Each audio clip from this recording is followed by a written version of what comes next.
We shall look at the chapter 1, Sociology and Society. Before understanding sociology and society, we just look at four advices that are constantly being given to students. The first one is work hard and you will succeed.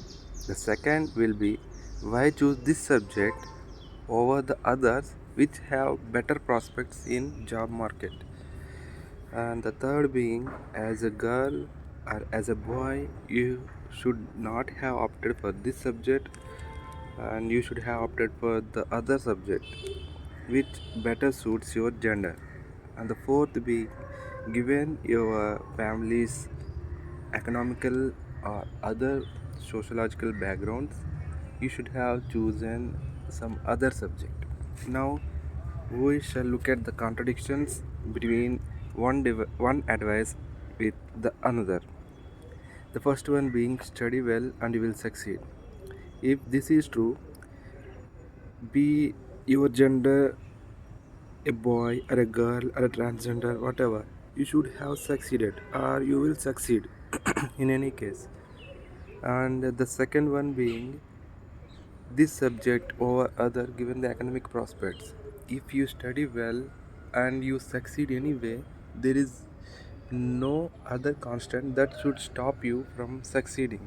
But here the economics, the job market, the economic conditions of the country you reside and local conditions or any emergencies, many other things are affecting your success. The fourth one being your family background.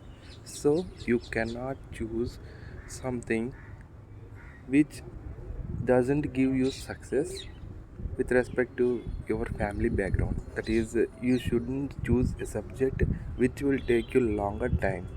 That means, irrespective of your hardworking nature and your studying well in that subject, it is gonna take a while to get succeed. Then how come the first advice complete or even relevant? In this scenario, we shall look at various aspects that impact our choices, our lifestyle. This makes sociology relevant to our lives.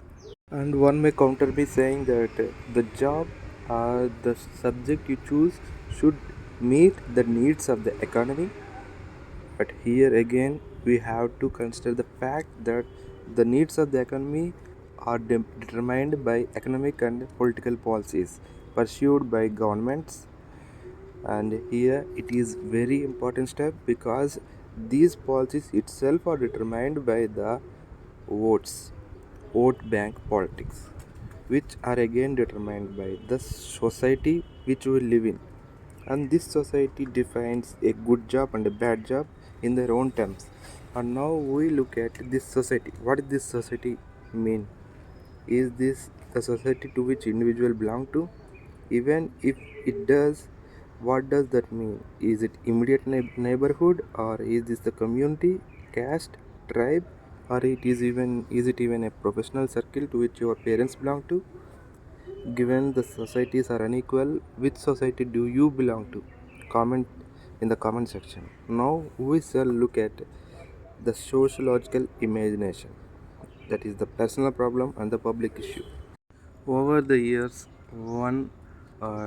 many, maybe it's sociologist or a historian, anyone or even a politician or common man, everyone used to think that our personal problems are because of our own fate or our own decision makings. But over a period of time, we came to know that personal problem is because of the public issues. That means its roots are rooted in society as well. Now we get to look at some facts. When a society is industrialized, a peasant becomes a worker, and a feudal lord may become a businessman. When classes rise or fall, a man gets employed or even unemployed. When the rate of investment goes up or down, man takes new heart. That means his life overall changes. And when a war happens, and an insurance salesman's job will get a high, and a store clerk or a radar man A wife lives alone and a child grows up without a father. These are all the circumstances which a man or a woman have to face with respect to the social conditions. Every personal problem has its root in social conditions. This is what sociological imagination, and this theory is given to us by C. Wright Mills. You may encounter the word society by now many times, and even in this video itself, we have constantly used the word society. But in fact, every society is unique. There is diversity. In India itself, there is a plurality of societies. May it be family, a kinship, caste, religion, or many other factors decide the unique factors between different societies as well as dissimilarities between different societies.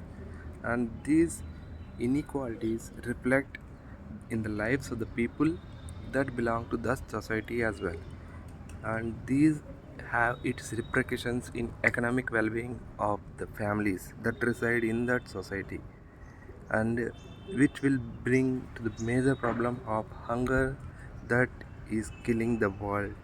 The children of the low class, low caste people are still poor and even becoming more poorer. These economic problems are being given a unique perspective by sociologists, which questions the existing theories, existing perspectives, and which makes us think in a different angle, which enables us to formulate a better policy with less social resistance and with greater benefit for the people. Now introducing sociology. Due to time being or due to the recent stage of many of the listeners, we shall look into the quantitative or the positive sociology aspect, which is objective sociology. The early sociologists or the medieval sociologists actually looked into the positive angle, that is the objective angle. They, irrespective of their personal beliefs, used to look into the social facts as it is, and they don't add their beliefs to the observations they have made, and these observations are value free. And you may counter this by saying that don't they have responsibility to the society? Yes, they have, but the problem here is, if a observation is made by the person to help the political policymakers or economists, then the observations have to be real and actual. For them to be actual and reflect in policy decision making, the observer have to be value free. He should look into the facts as it is and record them, and the theories that he makes or the recordings he make have to be value free, and these can be used by the policymakers in framing a better policy, which actually means bettering the lives of the people. Of course, over a period of time, there is other sociology brands that have been developed, that is qualitative or not that value free sociology, and we will look into that later in a course of time. Now we look into the aspect of sociology versus common sense. One may easily think that sociology is nothing but common sense, but common sense is more naturalistic view, while sociology is a theoretical or a observational point of view. It observes, it questions the very root, it questions the very understanding, the basic assumptions that we have or even developed over a period of time, like the poverty. The naturalistic view sees that the poverty is a reason of our own decision makings or our own type of living that we have been living over a period of time, and the money we haven't saved over a period of time or the investments we didn't make over a period of time are a result of the situation that we are now. But a sociological perspective gives the interaction between the individual or family with society, and the impact of society over that family is one of the major reasons for that family's poverty. This is better illustrated in Economics 2 by Amartya Sen. with respect to is opportunities theory. That is, the opportunities available for each one in the society is different, and the opportunities lack of opportunities gives rise to inequalities, which ultimately gives rise to poverty for some and richness for others.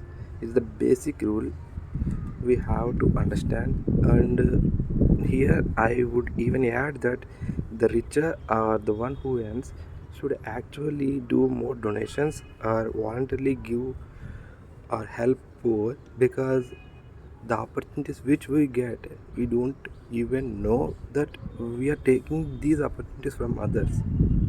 So here is my piece of advice: to make as much help to others as you can. And coming to common sense part, it doesn't hold its nerve, or it doesn't question its own roots, while sociology questions everything.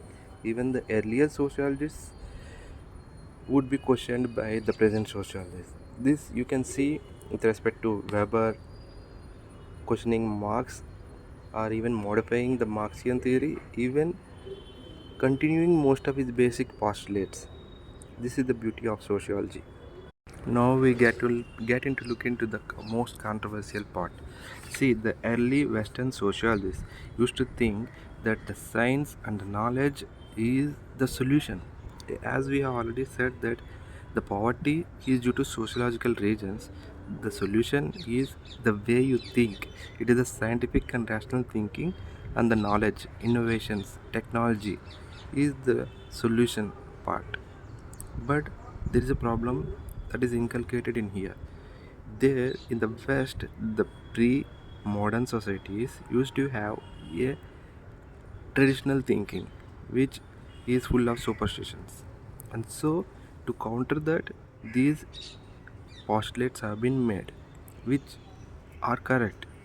But with respect to comparison between Western society and Indian society, the Western socialists too looked at Indian society as uncivilized and barbaric, and the British colonialism is actually helping and making the lives of Indians better, which is problematic because the social reality of India is unknown to them.